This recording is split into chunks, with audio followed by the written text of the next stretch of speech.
ఇదిగో ఇది నా శరీరము, దీన్ని మీరు భుజించండి.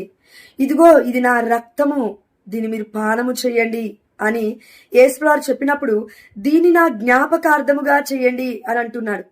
జ్ఞాపకార్థం అంటే చనిపోయిన వ్యక్తి మనకు చెప్తున్నాడంటే రోజు గుర్తుపెట్టుకోమని అర్థం అండి.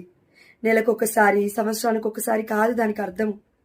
రోజు గుర్తుపెట్టుకోవాలి. ఎందుకంటే జీవము రోజు మనకు కావాలి, లేకపోతే చచ్చిపోతాం.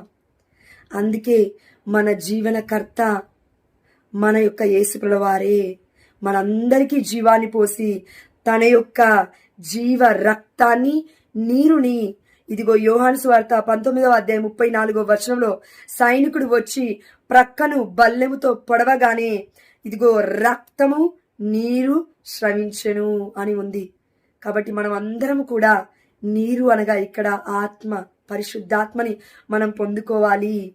నీరు అనగా ఇక్కడ యేసుప్రభువారి నుంచి, ప్రక్కటెముక నుంచి వచ్చిన సంఘము, జీవ రక్తము, జీవ జలముతో మనం అందరం కూడా నింపబడాలి అని అర్థము. అప్పుడే మనం యేసుప్రభువారి యొక్క సంఘం అవుతాము. లేకపోతే క్రీస్తు సంఘంలో మనం పాలిభాగస్తులం కాము. దేవుడి యొక్క దివ్యమైన దేహాన్ని, రక్తాన్ని అదేవిధంగా పొందుకున్న మనము ఇదిగో అన్యుల్లాగా జీవించకుండా ప్రతిరోజు పరిశుద్ధాత్మతో నింపబడాలి.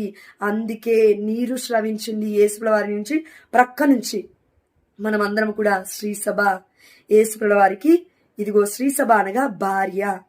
కాబట్టి దయచేసి మనం అందరం భార్య అనగా సంఘములో ఉన్న సభ్యులందరూ, దేవుడి బిడ్డలందరూ కూడా శ్రీసభ అనగా సంఘము. మనం అందరము భార్యలో ప్రతి ఒక్కరము కూడా బిడ్డలము.